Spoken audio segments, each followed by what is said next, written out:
viewers, you're welcome to another episode of the Now Show. On today's episode, we're going to be talking about identifying difficulties in children.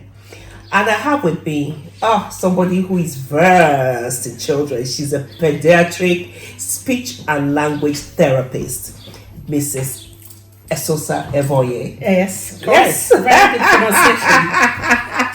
She's my sister, she's my friend. We've known one another for a number of years, and everything like that. And when I called her, she graciously agreed to do this with us. Thank you so much, Esosa. Thank you God for having bless me. you abundantly. God bless you. Thank you. So, my dear sis, difficulties in children. We know that sometimes people may not even know that their children have difficulties. And we introduced you as a speech and language therapist. Yes. I mean, what is all that about? I mean, what is speech and language therapy about? That's a very good question. Speech and language therapist, as a speech and language therapist, it means I work with children from 0 to 19 years. 0 to 19. Yes. Okay. That have speech, language, and communication difficulty, as well as swallowing difficulty. Swallowing difficulty. Yes. Wow. Swallowing difficulty. A speech problem is when people struggle with articulating sounds. You know, when we are talking, like if I was going to say the word fish. Okay. Fish is made up of a combination of sounds. A fe, a e, a she sound. So I would say fish. Okay. So if anyone has problem putting sounds together to produce a word, that's a speech problem. Okay. A language problem is when someone is having difficulty putting words together to build a sentence. Putting words together to build a sentence. That's it. It could be a short phrase, a long sentence, or a complex sentence. Okay. Because in our brain, we have what we call lexicon, where we put all the informations in our brain. For example, where you put nouns, where you put adjective, where you put adverb, proverbs. So sometimes you have to go and find where the noun comes from, where you get the adverb from. So sometimes people have difficulty actually understanding where the noun is going to go, where the verb is going to go, where the adjective is going to go. So they will struggle in that area, building sentences to talk. And then you have the communication side of things that we also work with, is when someone, for example, communication is quite broad. It's not just talking, it's about writing. It's about reading. It's about understanding your body language, that you are nodding and you are agreeing to what I'm saying. It's quite complex. Communication, I said, is complex. It's being able to wait for when someone is talking. It's being able to understand when someone is in agreement with you. It's being able to listen attentively to when someone is talking. When there's breakdown in that area, we also work with those kind of people. And swallowing is a big part of speech and language as well. Wow. Because the same organ that we use when we are eating and swallowing is used for communication. Wow, isn't that interesting? It is the interesting. Same organ we use for swallowing. Yes. When we eat and drink. Yes. Is the same organ we use in communication. Absolutely. Amazing. Because like I said, if you were going to tell me fish, use the word fish, you need to be able to move your tongue. You need to be able to bite your lower lip. You need to be able to move your teeth forward. And you need to be able to do a sh sound to say fish. And those organs that you use to produce that word fish, those are the organs that you need when you're eating. To chew your food, to move your food backward in the mouth, to swallow it and move your food back. And you need your lungs to produce voice. It's quite complex. Really, really complex. You know, some things that we deal with and struggle with, we actually don't understand how complex these things are. So how do you identify when a child has these difficulties? Yes, well, that's where the training comes in. That's where professionals comes in. Where when you are familiar with child development, what is expected of a child. For example, a baby is born by 6, 7 months or 8 months. You will know what the child should be able to do. You know, by 7 months, a child should be able to sit by themselves. If not fully sit by themselves, but with a little bit of support, the child should be able to sit down. You know, by the age of 12 months or so, a child should be able to use single word, should be able to say, mama, dada, orange, apple. Child is able to do that. Yes. You know that the child should be walking at one. Okay. The child should be able to stand unaided. Unaided means without support. Yes. The child is able to stand. But if by the time the child is 1, the child is not achieving any of these milestones. Okay. The child is not able to sit at 9 months, 10 months. The child is still not able to sit. Yes. That's worrying. As a mother, you should be concerned about that. Okay. And at the age of 1, the child is not able to use words. That's okay. You're not too worried. Okay. Maybe by 18 months, that's 6 months after, the Yes. child is still not able to say mama, dada, or apple, water. That's a little bit concerning. Okay. You should be concerned about that because at the age of 1, children should be talking. Should be or able should to putting words together. Should be using one word. By 18 months, they're putting words together. Okay. They're able to say mama, apple. Okay. Mommy. So 12 months at least a word. Yes. 18 months put words together. Yes. Yes. If a child So when you notice that isn't happening, you need to know that something there's is not right. likely to be an issue. That Yes. something is not right. Yes. So at what point does the therapist come in? If you know as a mother that your child is, for example, a 2-year-old child, it's not talking at all, it's not using a word, you can go and seek a professional help. Okay. The first thing you will do, or a 2-year-old child is still not working, it's not walking properly, or it's still not able to stand by themselves. You should be worried as a mother. Okay. And seek professional help. Maybe they can look into why the child is not walking. At 2 years, the child is not using single word. You need to seek a professional help. What causes these difficulties in the first place? A lot of things can cause speech, language, or communication difficulty, or swallowing problem. A lot of things can cause it. There are children that are just born for no reason. They're learning everything else correctly. They walk at the right time. They're able to sit down at the right time. They are socializing, playing with everyone else. Okay. But for some reason, unexplained reasons, this child is not developing language. You see what I mean? It's not learning how to use words correctly. Okay. Even if the words are in their lexicon, they learn the word, but they are not able to use it. Those children there's no reason for it. It could be genetic. Okay. It could be, then we now look into whether the parents have had some experience with a language problem in the past when they were younger. That could be what we call developmental language disorder. There is no reason for it. That child is just born with language problem. The child is finding it difficult to just learn language for no reason. However, having said that, like I said, there is a link to genetic in that area. Okay. It could be that somewhere along the line within the family, they struggle to actually learn language. So that the child must have got that gene of finding learning language very difficult. Then there are lots of other children that will have language difficulty as secondary to a primary problem. Okay. Like if a child have autism, or if a child is born with Down syndrome, or if a child has a learning difficulty. If a child have learning difficulty, definitely the child will have difficulty learning things. And language is a skill that you learn. Okay. It's not something that you memorize. It's not something that you just know. You have to learn it. If I say to you, fish, by you looking at me, by you looking at that thing, and I point and say, a car. You learn it that, oh, that's a car, because the woman is looking at that thing and she said the word car. So that learning ability has to be there. The ability to learn and then retain what you learn and then produce it when you need it to use it, to be able to recall it, to use when you need to use it. That skill has to be there. When that blueprint is not there, when a child with learning difficulty don't have it, the child will struggle with learning language. Okay, so you as a parent, you need to know that it's a skill. Yes. And once you identify that the child does not have it, you shouldn't get frustrated. No. Because I know that some parents actually get frustrated. They start shouting at the child. They start beating the child. They start, thinking, why are you slow? Why are you not like other people? So it means that is not the answer. No. So you need to come to a specialist. Yes. and say, you know what? Let's investigate. Let's investigate. I need help here. My child is not talking. My child is not putting words together. My child is not swallowing properly. My child is not doing the things that maybe the brother did at the same age. Yes. Yes.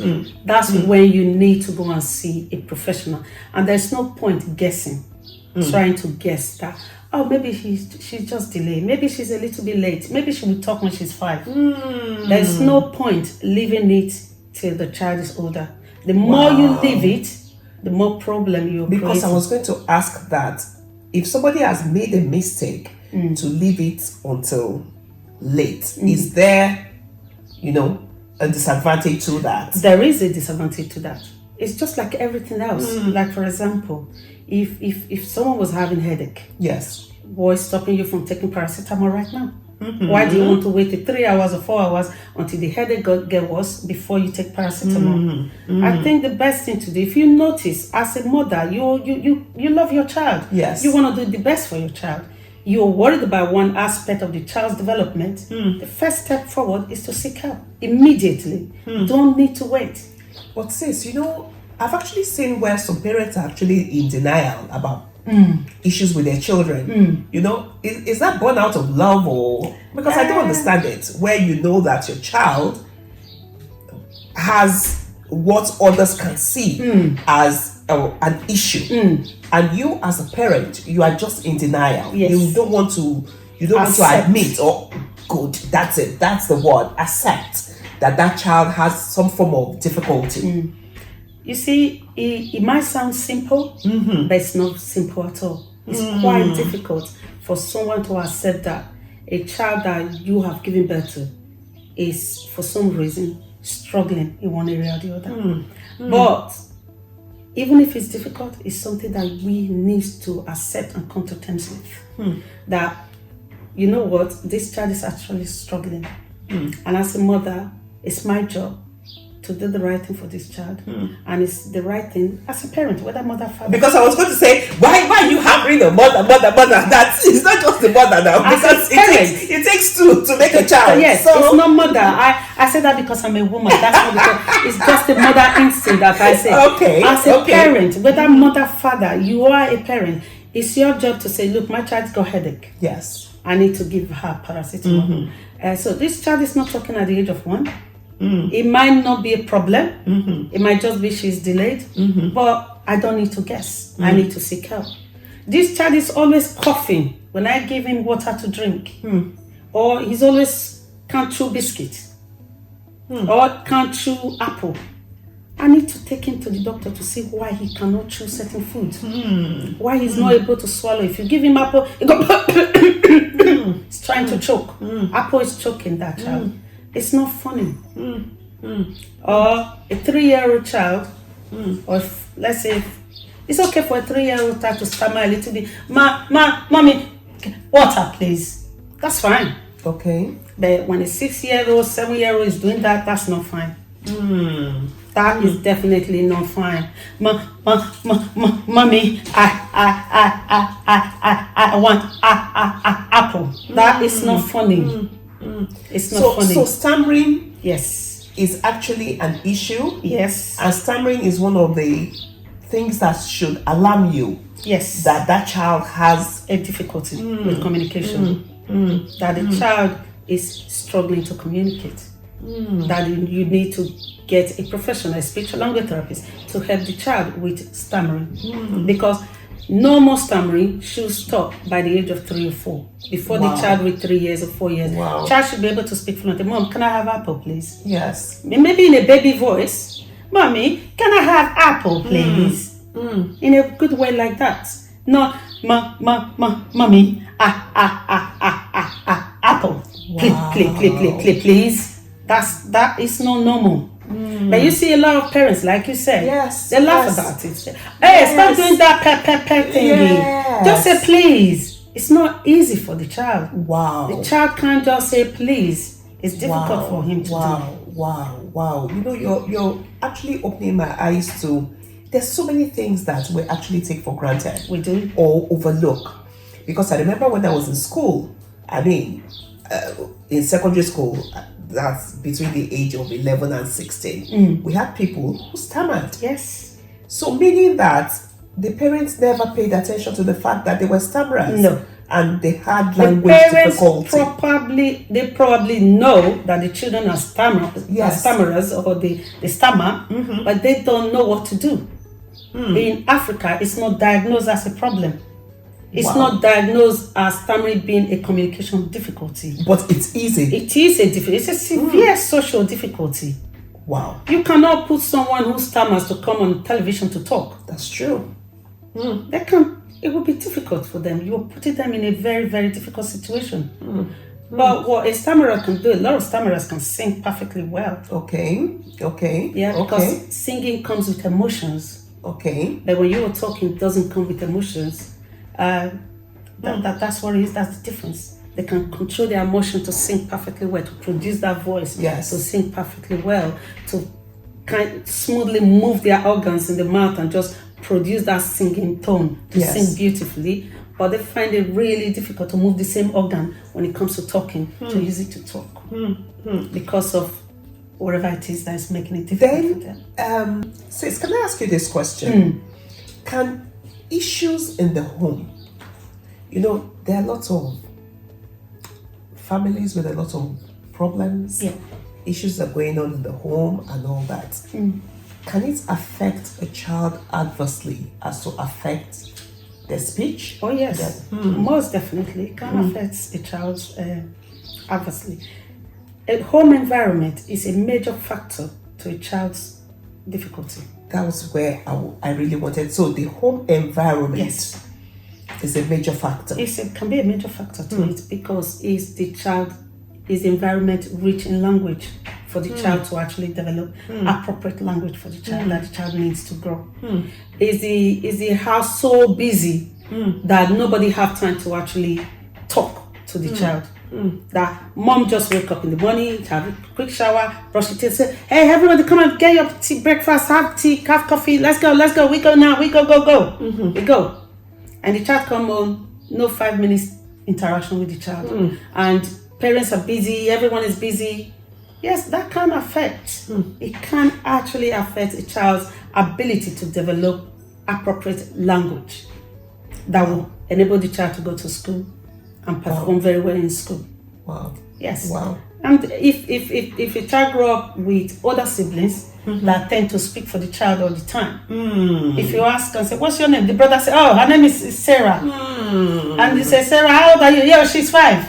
And you say, Sarah, oh, Sarah, I like your dresses now. Oh, she said, thank you, auntie. Wow. They're constantly speaking for Sarah. Sarah's not going to feel the need to talk. Wow. So you actually should also be on the lookout for when an older sibling or a sibling steps in for a child. Always. And don't feel like, oh, well, the brother or the sister will help her out. No. So you actually need to focus on that child. You need to say, Sarah can speak for herself. I would like Sarah to tell me what she wants for dinner. Sarah, what do you want? And then the sister says, Sarah, say you want rice. Say you want dodo. Say you want this. Sarah, why don't you say you want jollof rice? Well, parents, other adults that they can say, can Sarah just tell me what she wants? Sarah can speak. Sarah, what do you want for food?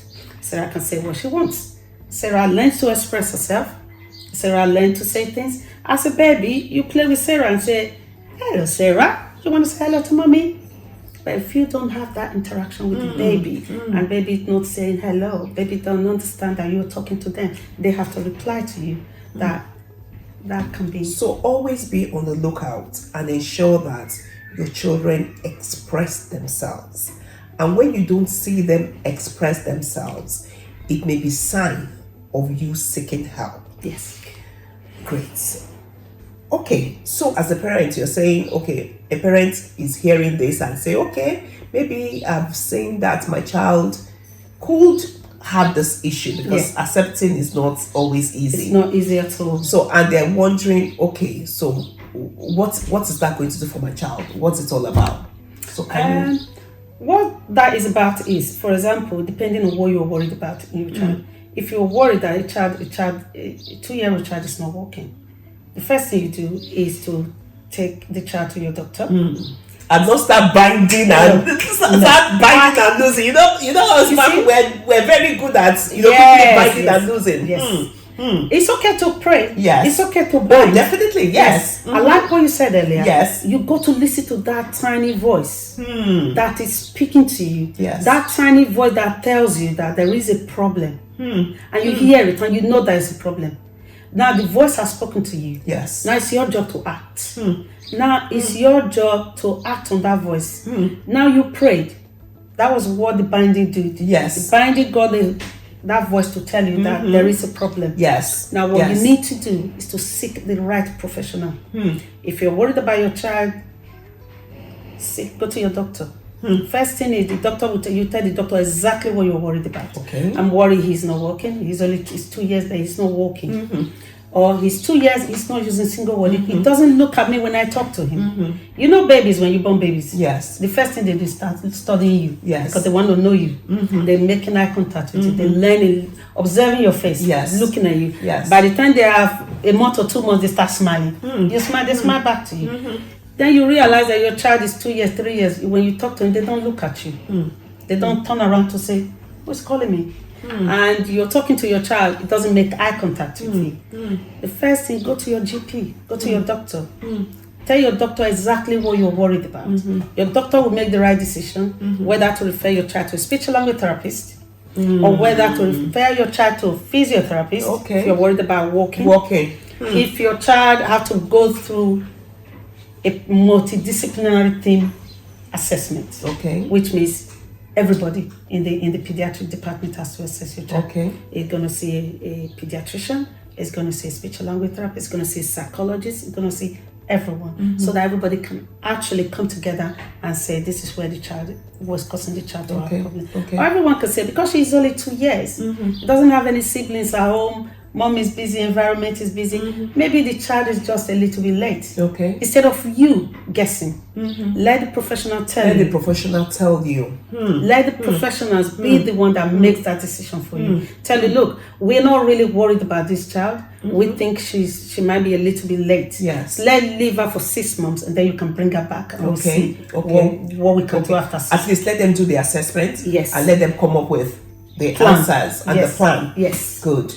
And if they are worried, they want to make a diagnosis at that stage, they will tell you exactly what they find. For example, the child has autism. Or the child, definitely if a child was born with Down syndrome from birth, they should know that the child has Down syndrome. Because Down syndrome is not something that the child acquires later. It's something that as soon as the child is born, it's a chromosome thing. You can see that the child has double chromosome. It has a defect in the chromosome. That can be diagnosed at birth.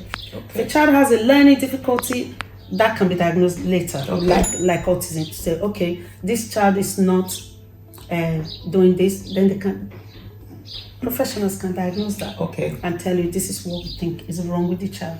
Wow. Amazing. Thank you. You know what you said, sis? I like the question you asked. What I think a lot of our people in our community struggle with is that they think that, if you say my child has autism, you're labeling my child. If you say my child has learning difficulty, you are labeling my child. If my child has dyslexia, you're labeling it. But I want to assure people today, if you label your child, if you get the proper diagnosis, would you, as an adult, rather than if you have headache, or you have cancer, or you have diabetes, would you rather they not tell you that you have diabetes, so that you know the right medicine to take for that diabetes, or to take for that cancer, or to take for the headache that you have? So why should it be different for children? Why do we focus so much on being labeled? Why can't you figure it out? Is it autism? Is it learning difficulty that this child has? Or is this child just, for no reason, struggling in this area? Thank you very much, sis. No problem. Now, I'm going to go into the subject, because we've been hearing a lot of weird things where a child at a young age is abused. In fact, physical, sexual abuse, so many are going on with children. Can an abused child, a child who is going through abuse, can they have? Yes. If a child has been abused, Yes. and the child has been threatened not to tell anyone. Wow. For example, child has been sexually abused. The child has been threatened by whoever, by the abuser, saying, if you tell anyone that I did this to you, I will do this, I will kill you, I will kill your mom, I will kill your dad. Wow. The child is bound to have a communication problem. It's depending on how bad that affects the child.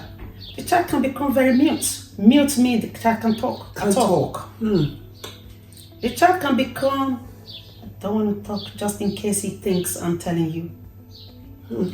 I don't want to talk to anyone just in case he thinks I'm spilling the secret. The child can become very mute.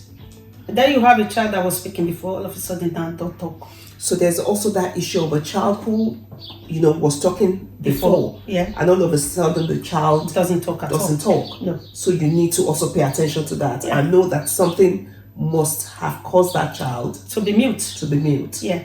Not just that, there are children who are selectively mute. They can talk. They can do anything at home. They can be the most articulated person at home. But when they go to school, they don't say a word. Why is that? It's a social anxiety. Wow. Social anxiety. I'm here with you. If I don't know you, I don't want to talk to you. I'm feeling anxious. I'm feeling worried. I'm feeling nervous. I'm all feeling like, what does this woman want from me? Why does she want to talk to me? Why? Wow. That can cause me to become very anxious, and I'll become just shut down. I'm not saying anything. I'm not saying anything until I get home today. And as soon as they step inside the house, boom, they start talking. Then in school environment, they don't want to talk. That's what we call selective mute. Child is okay in some environments, but not okay in other environments. Can't talk perfectly fine in one environment, but finds it really extremely difficult to talk in that environment. That's selective mute. That also has to do with speech and language as well. Wow. Sis, I just want to thank you very much because this has been a very enriching episode for me, because it's been eye-opening, because many things that we usually take for granted that we don't even think about, here we are. And some people are not even aware that there are people like you who deal with issues like this. Yes. So, that's why we do a program like this, so that people can be aware that there's help. There is. And I think you're doing a wonderful job actually doing this kind of program where you gather information and give it to people who need it. It's quite a special niche for you to go into. Yeah, it is. I think it's a fantastic job you're doing. Because you're going to be reaching people that I personally will not be able to reach. Yes. Yes, and I think that's wonderful. Thank you so very much, sis, for doing this with us and for letting us into your life, your everything that you do. So what I would want you to do now, because we have what we call the last word on the Now Show, which is something that you want to leave with our viewers with. So what would you say to a mother out there who has noticed that there's something from our discussion, especially, what would you say to a mother out there?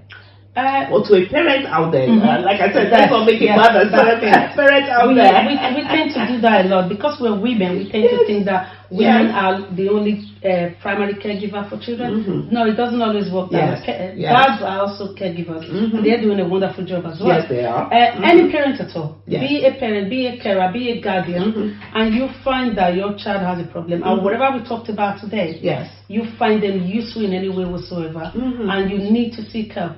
Consult the right person. If you think you're worried about your child's speech and language problem, seek a speech and language therapist opinion. If you're worried about your child's physical development, seek a physiotherapist advice. That's what I would say. And don't dwell on thinking that they're going to label your child. Don't dwell on thinking they're going to label your child. No. That's key. keep in mind that God is speaking to you, and God is going to direct you to the right person that will help your child. And you acknowledging that your child has a problem is God's way of telling you that you're doing the right thing. Wow. Thank you so much, sis. You're welcome. I can't thank you enough. Thank you very much for having me. So viewers, at the end of the day, whatever the issue, whatever the challenge, there's help out there. Yes. So go seek it. Yeah. Until we come your way again on the Now Show, I'm your regular hostess, Abosede Show, signing off with my friend, my sister, my guest for today, Esosa Evbonaye. Thank you very much for having me. It's lovely to be here today. God bless you. Bye-bye. Thank you.